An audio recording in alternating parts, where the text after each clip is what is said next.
And are you refreshed? Yes. Good. Now what? It's a little overwhelming. I've known for years this was going to happen, and now it's here, so it's pretty cool.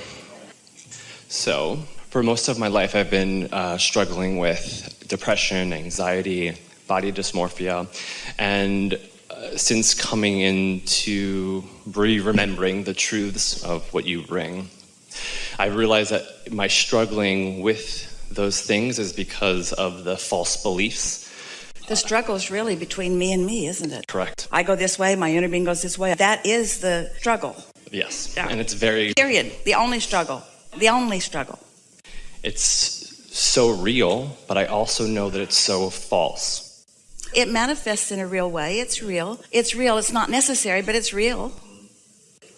And the closer I come into alignment with my true self. Or when I do. When I do. I can do it or not do it. I do it. I don't do it. I do it. I don't do it. I do it. I don't do it. I do it. I don't do it. But when I do it. Exactly. But when I do it. And recently, the experiences are total opposites. So I've been working a lot with ayahuasca and having these profound downloads of the purest love. It's almost overwhelming.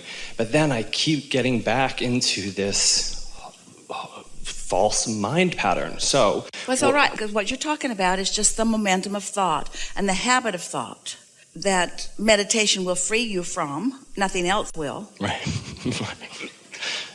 Right. Something else might keep you from recognizing it in a moment, but let's say you're picking up on stuff, doesn't matter. But you manage to quiet your mind and your vibration rises, and then you have some conversation that changes the direction of some thoughts. And then you go back to your day, and it happens again and again. Well, eventually, your set point is in a different place. And it's funny because I knew that you were going to say that. So what I wanted to ask is if you... But do you see how we work? Do you see how we get you to a place that there's no resistance about what we've just said, and then we can approach the subject where there is resistance? That's what meditation does for you. Takes you to a place of no resistance, and then you go back into the world and you reintroduce the resistance, but now you've reintroduced it at a different level. It really is the process of bridging thoughts. It really is the process of clarifying your vibration. Yes, because you can't do it by wrestling the problem to the ground and killing it. Right. So what I want to use this interaction for is to ask you, let me pause for a second. I want to use this as a catalyst to move on and like to truly just be who I know I am, right? So what I want to ask is if you could give us... Do you know what the best catalyst to that is? A big old stubborn problem. Because you never know more clearly what you do want than when you're living what you don't want. In other words, sometimes if you're not clear about what you want, the path of least resistance is more problems about the same thing till you get clear. Yeah, so I just want to ask for you to give me and us words of because what I ultimately struggle with is the self-love. So I just want to have some words from you about self-love that I can use and just here's the first thing. Stop using the word struggle. But struggle is how I feel, Abraham, so shouldn't I say how I feel? Well, be aware that you're feeling struggle, and then just say to yourself something like, well, I can't really get out of struggle from struggle, so maybe I should call it struggly, something that's a little less strugglesome than struggle. Clarifying, sifting. I've been sifting through life. So ask your question again. We're not mocking you. We're wanting to find a way to get you to exactly where you want to be. So now say it again. So I just was hoping to get some powerful words of self-love that I can use to just like really go after what it is that I want. Because I'm blocking myself, and I know that. So I want to like just. So we're looking for something that loosens the block. Like a rampage of self-love that I can just like.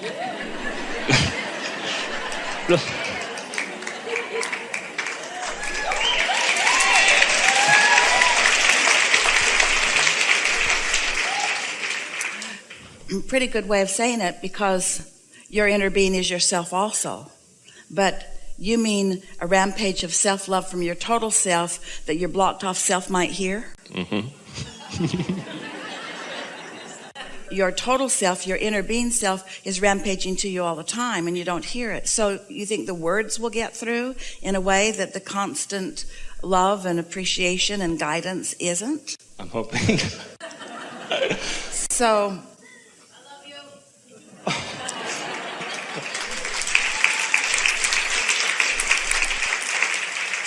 I don't know if you're talking to me or Abraham, but I love you too.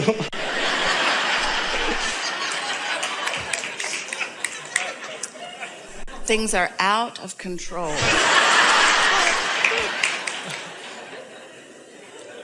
We're reaching for your path of least resistance. And we want you all to hear that sometimes what you're asking for in the moment, you're not ready to let in. So what you get back is the letting in process rather than what you're asking for. So we're going to start in even a deeper place than what you've asked for, and then we'll get there, and maybe you'll meet us there, and maybe you won't. Maybe you'll meet us there, maybe you won't. You could meet us there, but maybe you won't. You might meet us there, but maybe you won't. You could, but maybe you won't. It doesn't matter if you do or you don't, because you can get there eventually. So this could be a good time, or maybe not. But it's probably a good time. It probably is. Feels like a good time, so you'll probably get there. You'll probably hear. Now, you see what we're doing? We're just giving you the license to get there or not, to acknowledge that you have a desire that you might be ready for or not, because words are really cheap. A lot of people offer lip service. But we're not wanting to just give you words. We're wanting you to find resonance with who you really are. That's what you're reaching for. You're not asking for our words. You're asking for an inspiration to your resonance. Well, your resonance is about what you're doing. And so sometimes if people go too far, too fast, then it's just more words. So the universe doesn't work that way because the universe knows where you are and what's best for you to hear. So here, we'll give our best answer for what you are asking for. We're going to speak back and forth from your perspective and ours, and you'll know which we're doing. So we'll start first with you. I've been around for a while, and I have come to the realization that there is so much potential for me, potential for alignment, and therefore potential for all other things, because alignment leads to all other wonderful things. It's come to my attention that there's potential for my alignment, that I'm not quite reaching my full potential. I've been practicing thoughts, I guess a lot of people do. I've been practicing thoughts that haven't really let me understand who I am, how I have purpose, how I have value. I can often love others. In fact, it's what my default setting is. I turn my attention to others often, and that gets me going, and that always feels good. But it's hard for me to let love into me. I don't know why. I've been blocking it for a long time. I don't really even understand why. Just a habit that got started. I didn't understand it. I developed patterns. Other people responded to those patterns. So I suspect that from very early age, people wanted to love me, and I just wouldn't let it in because I felt unloved. Now, isn't that just a ridiculous, vicious circle that I got going for myself? I felt unloved, so I didn't let love in, and because I didn't let love in, I felt unloved. And then I didn't feel loved, so I didn't let love in, and then because I didn't let love in, then I didn't feel loved, and then people couldn't love me because I wasn't letting love in. And I just developed a sort of pattern that nobody could really see, because on the surface, I looked sort of normal and behaved sort of the way that I'd learned to behave, but I don't really understand why I wasn't really letting love in. But the one thing that has come from all of that is I've come to a keen awareness that I want to let myself be loved. I thought I wanted to be understood. And as I've been listening to Abraham for a while, I realized that that's not really the quest, because being understood is really an impossible thing, because when you ask somebody to understand you, you need to immediately snap them into your same vibration. And that's an impossible thing. Everybody's got their own vibration going. So I think somewhere I got confused. The desire for love, I think I got it confused with the desire to be understood. And I also think that I got confused about where the love was coming from. I think I thought the love would come from other people who didn't understand me, instead of from Source, who always does. So there's two things I kind of got out of kilter. I got confused about being loved and being understood, and I looked for people that couldn't really understand me to be the reason that I felt love. I realize now how screwy that whole thing was and why it didn't work. And I'm relieved that I'm not failing at something that should work, because it couldn't work. So I'm sort of feeling some relief that I was looking for love in all the wrong places and getting mixed up about whether I was really wanting love from them or understanding from them, which really is not possible.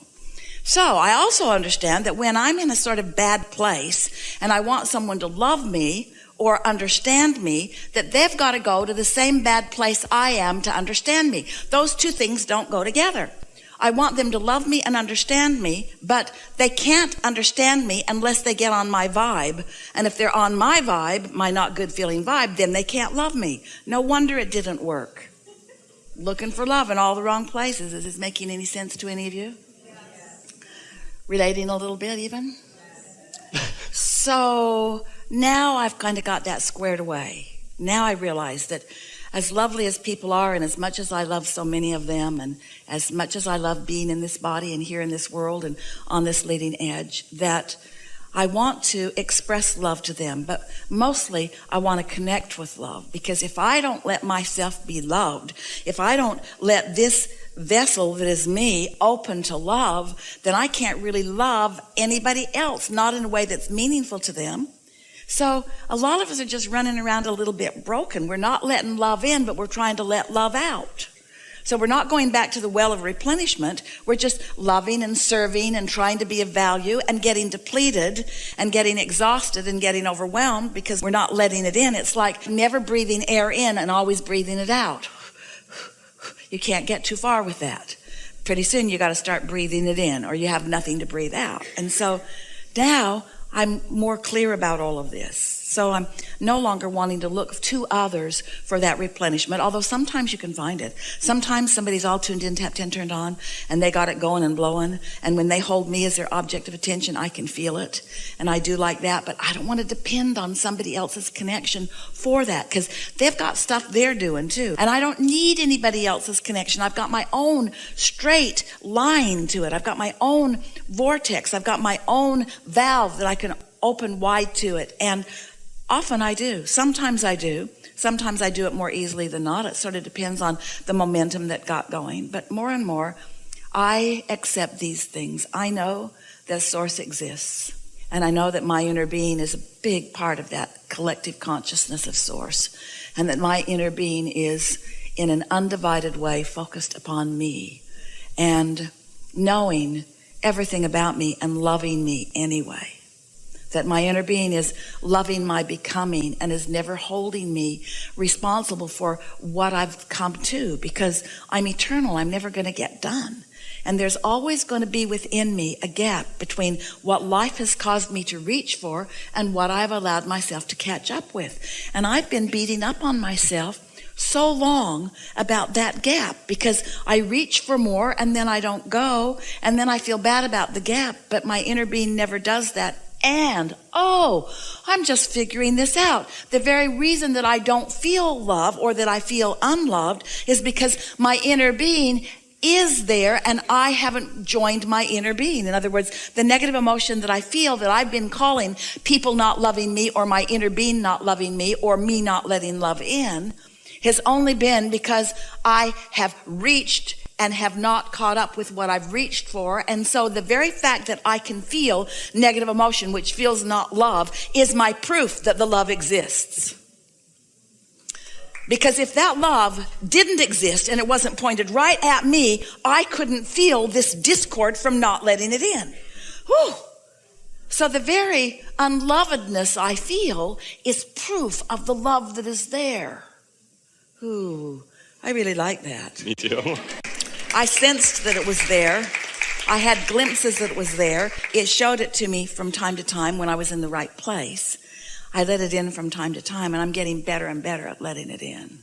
I know that my inner being loves me, and I'm in the mood right now to hear something from my inner being. I'd like my inner being to explain to me a little bit what their perspective of me is.